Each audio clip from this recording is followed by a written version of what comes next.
ଭାଇନା ଜୟ ଜଗନ୍ନାଥ। ଆଜି ହେଉଛି ରବିବାର, ସମୟ ପାଖାପାଖି ସକାଳ 6ଟା ବାଜିଲା। ମୁଁ ଭାଇ 5:30ରୁ ବୁଲୁଛି, ମୋତେ କେଉଁଟା ଭଲ ବରା ଘୁଗୁନି ଦୋକାନୀ ମିଳୁନି। ଆଉ ଯେଉଁଟା ବି ମିଳିଲା ସେଠି କହିଲା ଭାଇ ଅନଲାଇନ୍ ନାହିଁ। ମୁଁ ତ କ୍ୟାସ୍ ବି ରଖିନି, ତ ପାଖାପାଖି ଘରଠୁ 7-8 କିଲୋମିଟର ଦୂରରେ ଅଛି, ଯେଉଁଟାକି ଆମ ନୃସିଂହ ବଜାର ଦେଖିପାରୁଛୁ। ଏଇଟା ହେଉଛି ଆମର ନୃସିଂହ ମନ୍ଦିର ରାସ୍ତା, ଆଉ ଏଇ ଭାଇନାଙ୍କ ଦୋକାନ ଯେଉଁଠି ବରା ଘୁଗୁନି ଇଟଲି ବାହାରି ଗଲାଣି, ବସ୍ ବରା ପଡ଼ିଛି। ବରା ତରକାରୀ ନେଇକି ଯିବି, ବରା ତରକାରୀ ନେଇକି ଯାଏ, ଟେଷ୍ଟ କରି ଜଣେଇବି। ଆସନ୍ତୁ ଦେଖିବା ପାଖରୁ ଦୋକାନଟା।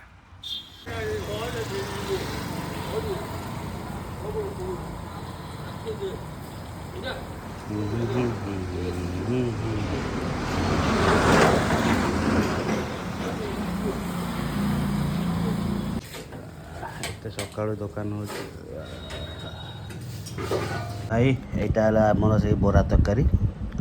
ତ ଏଇଟା ବରା ଦାମ ହେଉଛି 3 ଟଙ୍କା। ଭଲ ତ ଲାଗୁଛି, ଦେଖିପାରୁଥିବେ। ଭୁବନେଶ୍ୱର ଖାଇବା ଆଉ, ତ ଆପଣମାନେ ଯାଇପାରିବେ ଯଦି ଭଲ ଲାଗେ ଆପଣମାନଙ୍କୁ।